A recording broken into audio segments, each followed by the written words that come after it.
LBC, we rising up, we never hot. East Coast vibe with that jazz rap flow. From the blocks to the ring, we're ready to show. It's the hustle, what's the dream? It's the fight in between. In the heat, in the street, where the champions meet. From the climb to the climb to the gloves we strap. Arizona's on the map. All right. So everybody, this is Mel Carey, Flash Media Sports. We have Mr. Trainer Rick Griffith here, Phoenix, Arizona. He hails from Detroit, Michigan. So he has October 11th, he has the Bill Miller Invitational. He's bringing that to the Valley. Already have up over hundreds of people signed up currently for that event.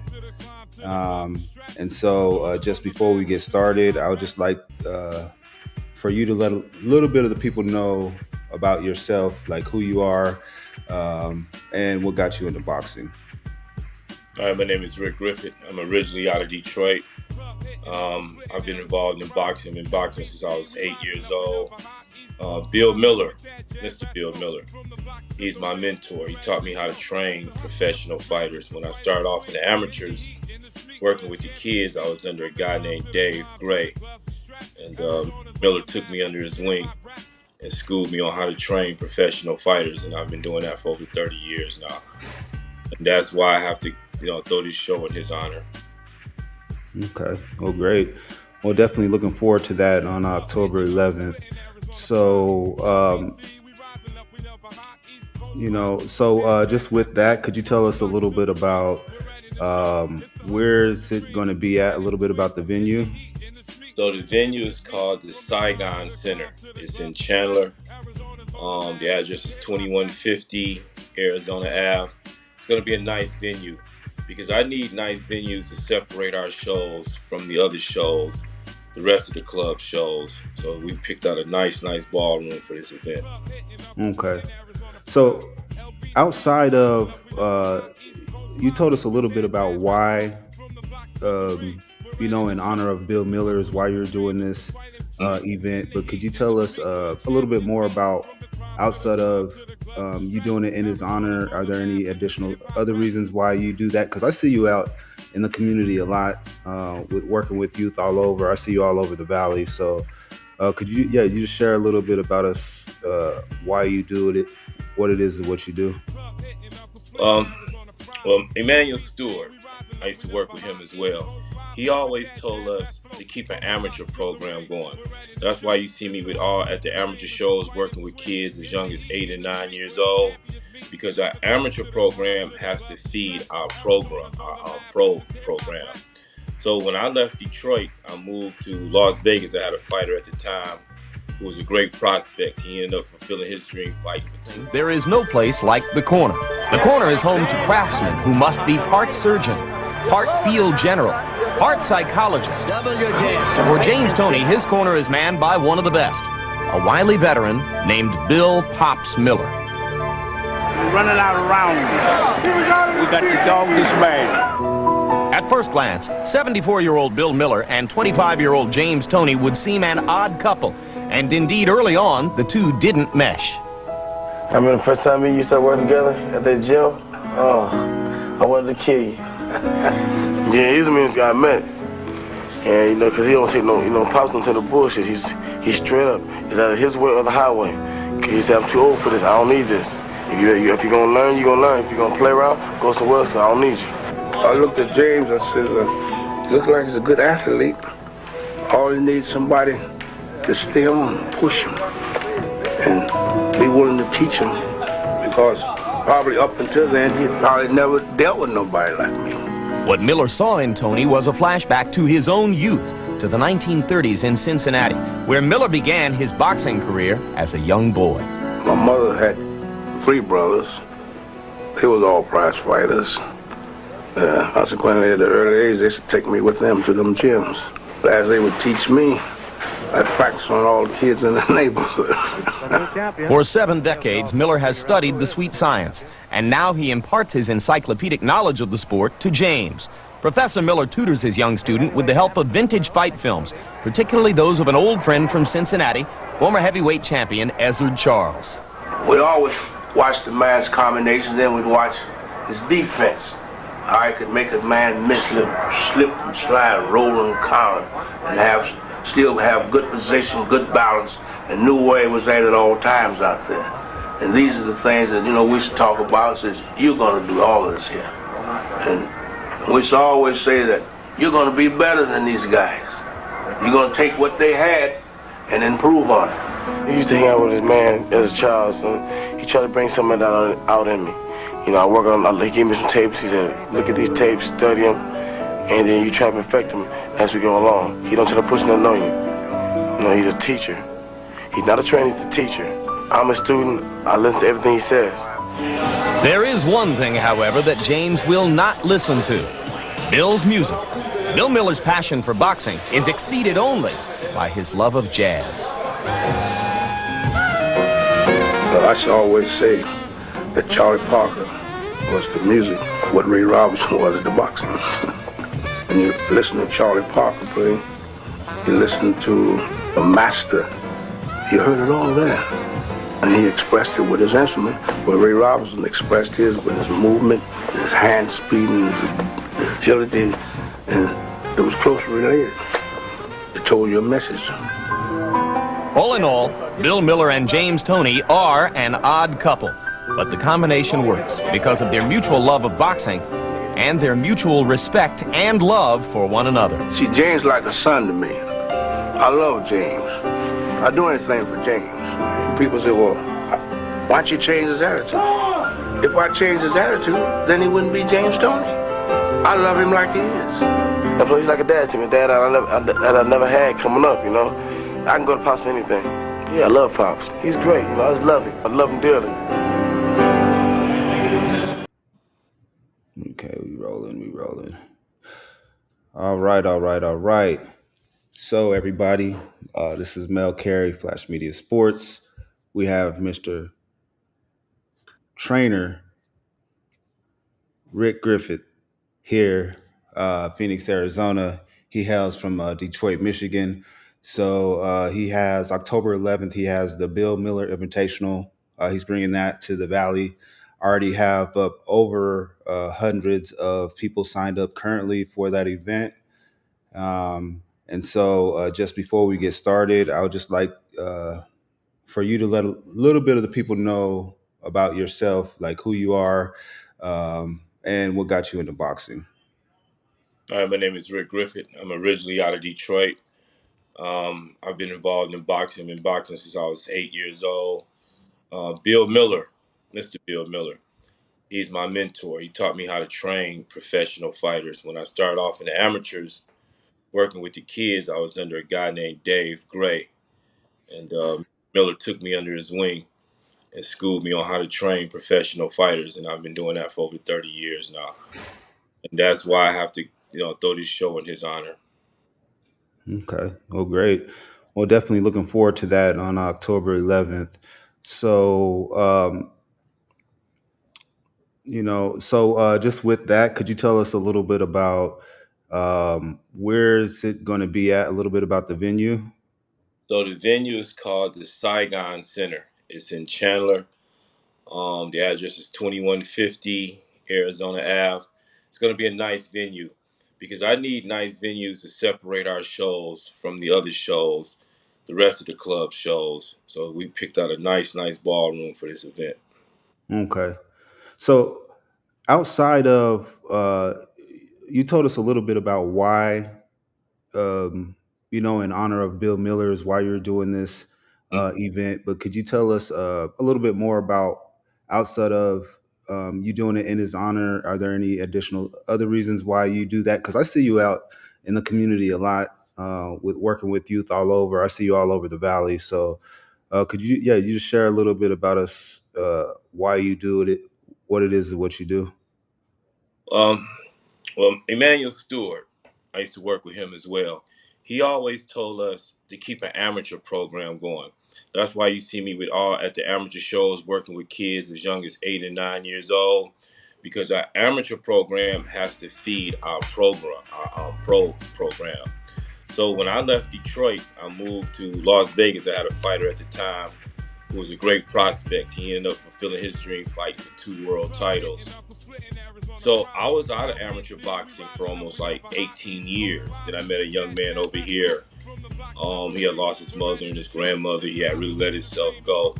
So I started training that young man. He was like 240 when I first met him. I got him down to like 160. You lose weight around a boxing trainer. The next thing we're going to say, hey, let's go have a fight. And that's how I got back into amateur boxing here in the Valley. Okay. All right.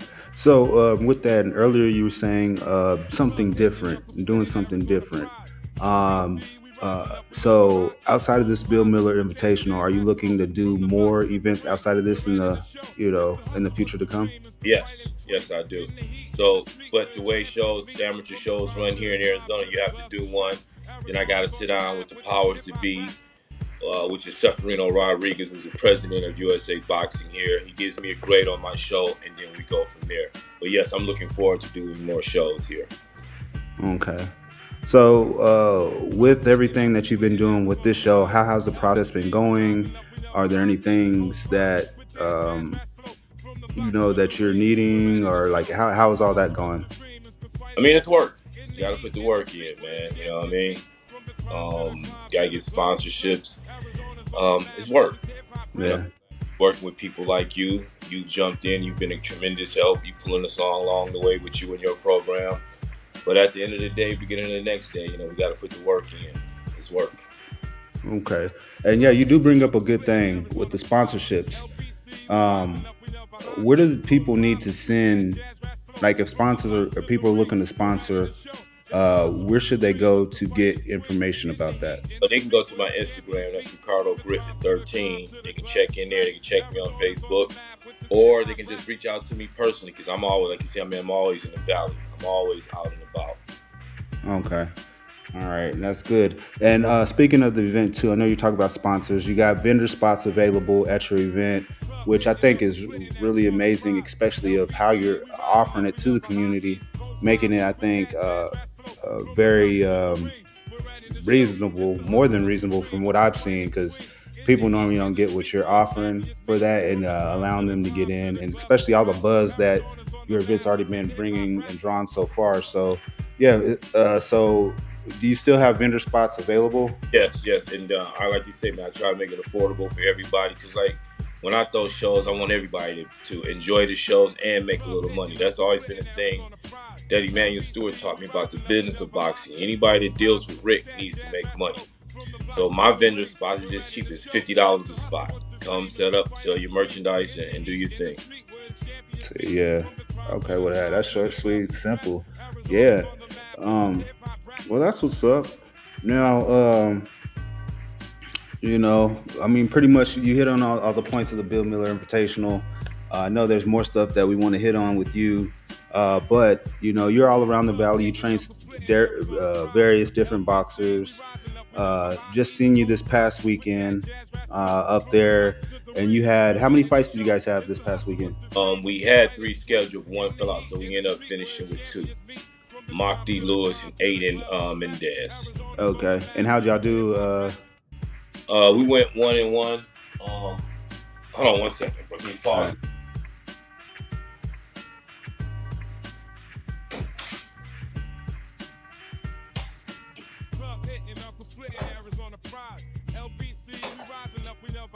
Sorry, man, my dog started chilling on my damn rug. Sorry about that, bro. My bad. Can we get back? Yeah, good. Yeah, we had 2 fighters. We went 1-1, 8-1, and Makti was in a great fight, split decision, but it was fun. Okay, cool. All right, yeah, and shout out to Mendez Boxing. Mendez Boxing, that's my man Andrew Mendez. So here's what's going on with that situation over at Mendez Academy. Andrew is the head trainer.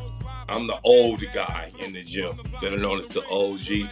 So I'm trying to be to him what Mr. Miller was to me, a mentor. See, a lot of young guys today, man, are just jumping in the game and they're just training and they don't have mentorship. Like when we was coming up back in the day, you had to be mentored. Like the OGs in the gym just wouldn't let you just start training people like that. You had to be mentored. Now, Andrew is good enough, and I can honestly say this, he's good enough where he can be like self-made. So the way we would like to run our programs is like, he's the head trainer. I'm going to help him out as much as I can, but I want to focus more on throwing the shows.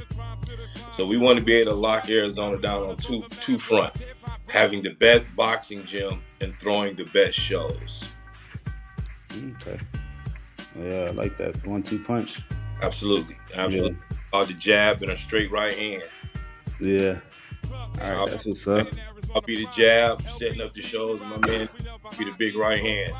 All right. So, all right. So, hey, coach. Hey, real quick, let the people know what it's like in the day of a life of a trainer. You know, like what can your day consist of? I know it might vary, but like, what is it like when you wake up in the morning, up until you go to bed? How can a day be like for you? First of all, man, you got to have like a real passion. I mean, you got to really, really, really, really. When I say really, you have to really love the sport of boxing, man. I've been doing this for over 30 years. You can meet a young man, he can have all the talent in the world. Next thing you know, that guy's somewhere working at the plant or working at the post office. So, man, it's tedious work. I mean, but you have to, when I say male, love it, I mean, you really have to love it because we don't have any hours. You're at the gym when the fighter's at the gym. And here in amateur boxing, like all these other amateur sports, baseball, football, basketball, we're the only coaches that have to pay. So I don't even know if you can consider us volunteers because we pay to train those children. We have to pay to have the gym registered. Unlike football coaches and baseball coaches, they don't have to pay to be volunteers. So, man, it takes a ton of passion. There are no hours. It's the thousands of personalities that you have to work with. And then you have to understand, too, that if you're trained, I'll just use a round number. Say a guy trains 100 fighters. He'd be lucky if 1 or 2 of them can stand up and make some money somewhere. And then the whole time he's spending money the whole way, man, I spend thousands and thousands of dollars on equipment and licenses for kids. And I don't do it for any return. But that's the life of a trainer. I mean, it's countless hours and countless dollars for something that you may not even get in return. So that's why I say, man, you really, really, really have to love this game. Okay. All right. No, that's true. All right, coach.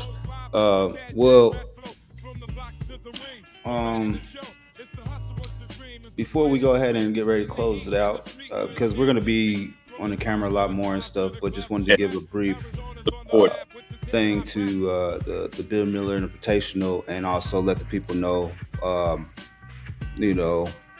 those of the people that don't know who you are to also be introduced to you and understand that, a little bit about boxing and also the type of man that you are. And I know you a little bit more and stuff, and know that there are a lot of things that you and your wife actually do in the community to help those that are less fortunate or maybe be in situations, even have housing. So, and that's another time for another day. But right, yeah, I would like to touch on that for 1 second, if you don't mind. Yeah, boxing is my passion. Helping others is my wife's passion. So we have an organization, a program called Olive Branch Residential Homes, where we do help house the homeless, where we do affordable living. I mean, I never really saw myself in this kind of role, but it's fulfilling and my wife loves it. So, man, I'm killing 2 birds with 1 stone. I'm being fulfilled. She's happy. The boxing thing is going on. So, man, life is great right now, man. I'm working with people who want to see me do well. I'm working with people who are already doing well, such as yourself, brother. You know what I mean? Yeah, well, appreciate it. Life is really well right now, man. And before we do the Bill Miller Invitational, October 11th, October 10th, we're going to have Media Day at our gym. So we're going to be giving away free tickets, free T-shirts. You get to come out and meet local professional fighters. Andrew Mendez will be there. Luis Espinoza. Who else is going to be there? Trent Bradford. So yeah, come on out and meet the professional fighters. Kenny James out of St. Louis. It's going to be a good time at Media Day, Bill Miller Media Day, October 10th, and that's from 3 to 6 p.m. Cool. 3 to 6 p.m. And that is at, where's it going to be at? It's going to be at our gym. Yeah. Mendez Boxing Academy, 222 East Warner Avenue. That's in Chapel. All right. There you go, ladies and gentlemen. You have it. Be there. There's going to be a lot of amazing things. If you can't be there, we will be streaming that as well. But definitely try to get in and get that interactions with everybody, get to see some of the fighters, and hey, you can always sponsor and get some of those vendor spots before they're all gone. Absolutely. And this is one thing I can promise anybody who hasn't been to any of the shows that I've been involved with. You have never seen an amateur show like this. All right. There we go. From Detroit to Phoenix, Arizona, baby. The Bill Miller Invitational lives on. All right. All right. Well, appreciate your time, Coach. All right, I appreciate you, man, and we'll be talking back soon as we get ready, heading into the Bill Miller Invitational. Thank you for your time, and thanks for working with me, brother. All right, sir. All right, cool. Well, we'll be talking soon, sir. All right, man. Peace, love, and respect, brother. Thanks, sir.